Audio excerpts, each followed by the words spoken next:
we limit ourselves. And it's only us.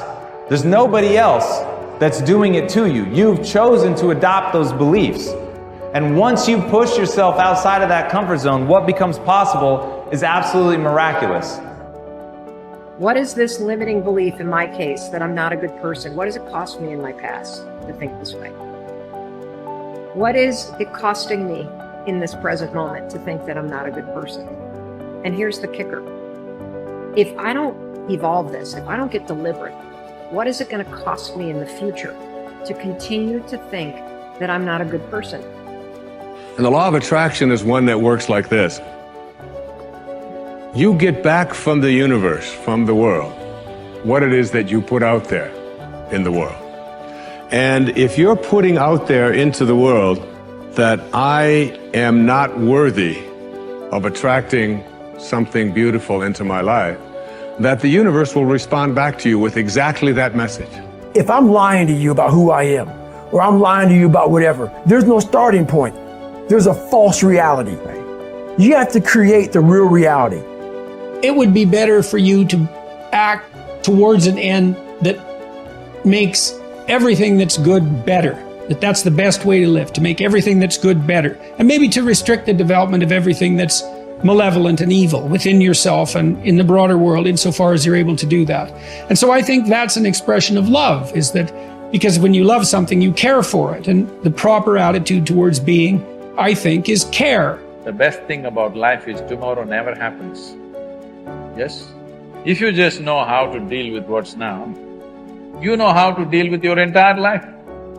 This moment, if you know how to manage your thought, your emotion and your body, rest drama outside happens. But if this is like this will be joyful and wonderful no matter what's the drama around you. Yes? Oh, what if this happens? What if that happens? Yes, all those things can happen. But you came here to experience life, not to avoid life, isn't it? This is about being able to think like a champion, know what goes on in their heads, understand how you can relate it to your business and whatever you do to take yourself to the next level. And I'll tell you, if you fight with all you have, more often than not, you won't go down at all. You will win. But you have to make that attitude a part of your everyday life. Do the extra repetition. Run the extra mile. Go the extra round. Make the right choices. Give the full measure. Make yourself stronger. Every day, comfort you versus growth you are in a fight. There's a war going on inside you. Comfort you versus growth you. Every day there's a fight, there's a battle, there's a war going on. And you need to decide who's gonna win the fight. It's a daily thing. And the more growth you wins against comfort you, the more you start to grow, the more you start to hit your goals, the more you start to have an impact, the more you start to love yourself. It's painful to understand how much of what you're doing isn't productive. So I'll give you an example. So I've done this a couple of times with classrooms full of students. Usually when I'm lecturing about career development, say, okay, how much time do you waste? So then I get the class to vote. How many of you waste 10 hours a day? It's like 10% of the kids will put up their hands. And it's interesting because I don't define what constitutes waste. I just ask the question. So they're diagnosing themselves, right? I'm not saying you're wasting 10 hours a day. I'm just asking. It's like, given your own attitude, how much time are you wasting? 10 hours a day. It's like 10% of the people put up their hands. Well, when you get to like 6 hours a day, 80% of the people put up their hands. So then we do the arithmetic. It's like, because I like doing arithmetic with people. People hate arithmetic, but I like doing it. It's like, okay, 6 hours a day. It's 42 hours a week. So let's call that a work week, 40 hours a week. So that's a work week.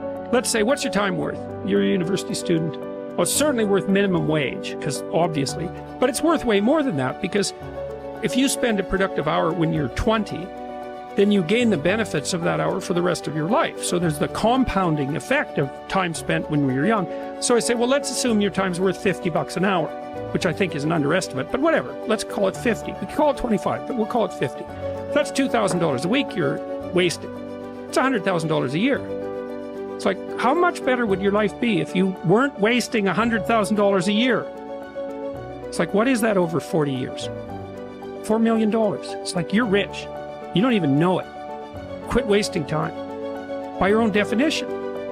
It's like people shake their heads. Well, I never thought about it that way. It's like, yeah, think about it that way. Don't waste your damn life.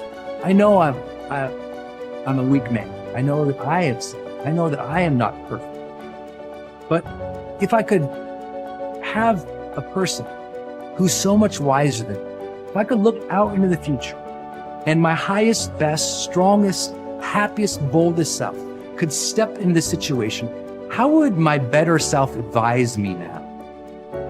And you'll always find that your better self will say, calm down. It's not that big of a deal in the bigger picture. You're stronger than you know. Believe in your ability to figure this out. Take a breath. Take a couple breaths. Know that you could make the situation awful and make yourself feel bad, but that's your choice. Your highest self would tell you, you know what? Handle this well so you can respect yourself later. Your best self would say, handle yourself well now, just to prove that you can. Your best self would say, you know what? If you handle yourself now, you'll have fewer regrets later. Your best self would say, you know what? Instead of being angry, try to be compassionate. Because from compassion and love comes a greater power to influence than you'll ever have as an angry little child. Oof, your older self, they'd tell you, they'd learn you. They'd give you the messages that you needed to hear. What would you do as your highest self? I like my trigger for myself is when I feel those negative emotions, I ask a very specific question. My question is, if I was acting as my highest self now, what would be my next right action of integrity? Coming from a place where I want to be happy as a human being, how would I reply to this? And that changes the game. The questions we ask ourselves in moments of conflict dictate the answers and the way in which we behave. And so I say to you, take a beat, ask the questions, wonder why you're so upset, and let it go. Ask, what would my highest self do in the situation? Removing distractions is no small matter in our current culture, but it's critical. How do you do it? First, by maintaining the discipline of practicing your priorities. Don't do easy things first, or hard things first, or urgent things first. Do first things first, the activities that give you the highest return. In that way, you keep the distractions to a minimum. Second, insulate yourself from distractions. I've found that I need blocks of time to think without interruption. I've mastered the art of making myself unavailable when necessary and going off to my thinking place so that I can work without interruptions. Because of my responsibilities, I am always aware of the tension between my need to remain accessible to others as a leader and my need to withdraw from them to think.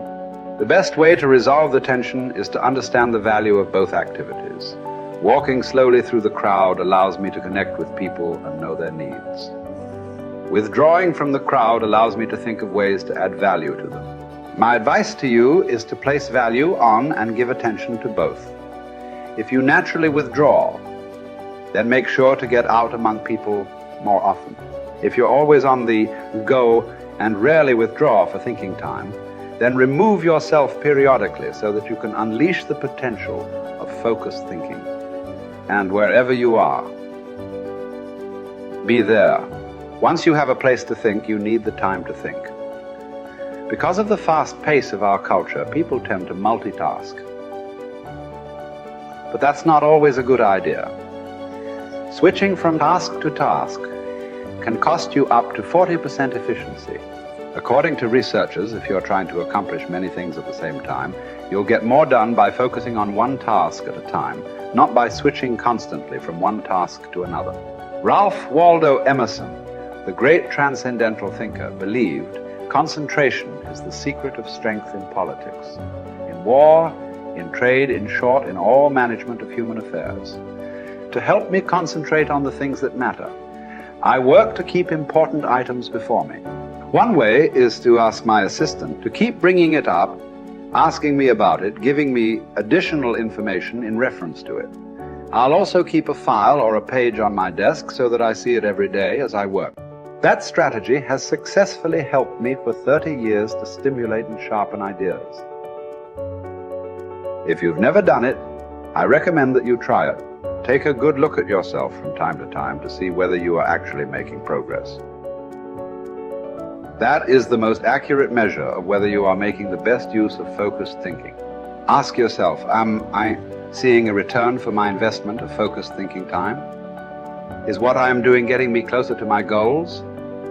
Am I headed in a direction that helps me to fulfill my commitments, maintain my priorities, and realize my dreams?